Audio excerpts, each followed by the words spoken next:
everybody, it's time for a bedtime story. I'm Miss Desiree, and today what we're going to read is The Blessings Jar, a story about being thankful. It's written by Colleen Coble and illustrated by Rebecca Harry. So let's see what this one is about. I like it already because there's a dog on the front. I always like things with dogs. All right. Punky Grace frowned as she stared out the window. It was a grumpy morning, an icky, awful morning. I really wanted to practice my dance with Kiana today. Why can't she play even if she's sick? Punky's grumpies would not go away. As soon as Punky walked into the kitchen, her grandmother noticed her sad face. Is someone having a bad morning? I'm having a grumpy morning, Grammy.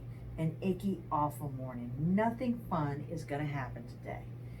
Grammy gave Punky the "it's going to be okay" kind of hug that only a Grammy can give.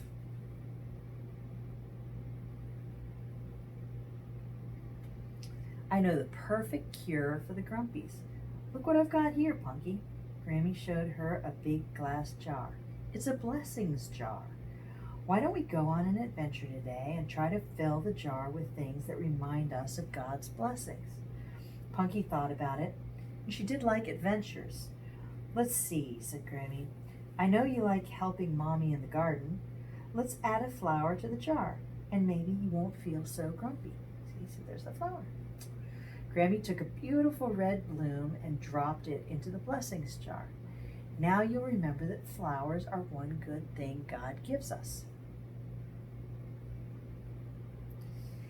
I bet I could find some blessings, Punky said. She twirled toward her room in her ballerina tutu. See, she got on a tutu. I love to dance around and around and around. Is dancing from God too? Of course.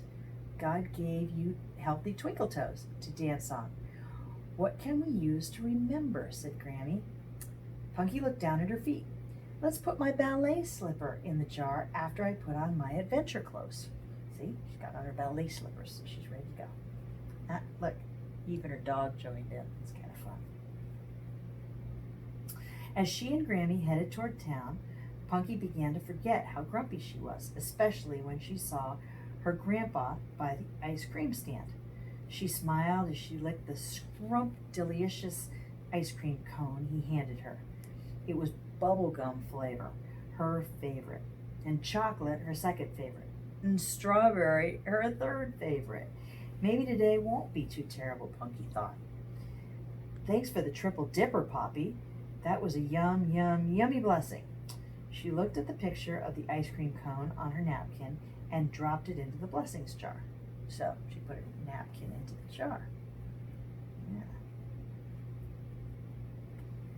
Jake's big doggy feet splashed in cold water as he and Punky ran along the lakeshore. Remember to look for a blessing, Grammy called. Jake stopped and pawed at something in the sand. Look, Grammy, Jake found the prettiest shell I've ever seen, Punky said. Maybe it's a blessing from all the way on the other side of the lake, or the other side of the world. Maybe not that far, said Grammy with a wink, but it'll still look lovely in the jar.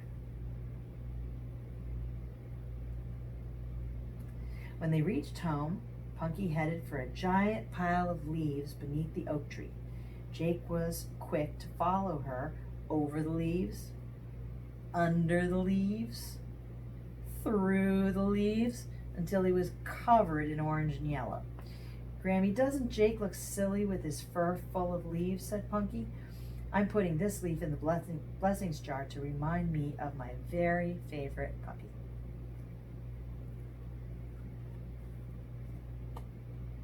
It was cookie time. Baking with Grammy always made Punky smile. Grammy, since Kiana is sick today, why don't we give the cookies to her? Oh, that was a nice thing to think of, right? That'll make her feel better. She stirred the batter and held up the spoon for Grammy to have a lick. After all, you and I make the best super-duper sugar doodles in the world. Of course we do, said Grammy. Warm blessings from the oven are some of my favorites, and giving them away makes them even more special. She smiled as Punky dropped a cookie cutter into the jar to remind her of shared sugar doodle blessings. See, they cut out all those cool shapes too. That's kind of neat. A few hours later, the night sky was full of stars, and Punky's eyes were full of wonder. Look at all the stars, Grammy. Maybe God sprinkled sparkly sand all the way across the sky as far as we can see. Maybe He did, Grammy said with a smile. Why don't you sprinkle some sand into the blessings jar to help us remember this extra sparkly night? You are quite a star blessings finder now. See the dog? See what the dog found? The little crab. Soon it was time for even the best adventurers to get ready for bed. Well, Punky, we started with a grumpy morning but ended up with a good day, Grammy said. How about a story before we say goodnight? Punky crawled into her grandma's lap to hear her favorite story about a princess who goes on a wonderful adventure. When Grammy finished reading, Punky said, Could you put the bookmark in the blessings jar, Grammy? I want to remember this story forever and ever and a day. Grammy smiled and tucked the bookmark among the day's other treasures. Punky snuggled against her grandmother. Know what, Grammy? I was so busy looking for blessings today that I lost my grumpies, all because of you. I should try to put you in the jar, but I think you're too big. They couldn't help but giggle. Punky Grace looked at the jar full of prettiness and happiness. I thought that only icky, awful things would happen today, Grammy, but God filled my blessings jar all the way to the tippy top. God must be the bestest blessing of them all. The end. All right, let's fold our hands and say our prayer for the evening. God in heaven, hear my prayer. Help me and keep me in thy loving care. Be my guide in all I do. Bless all those who love me too. Amen. Good night.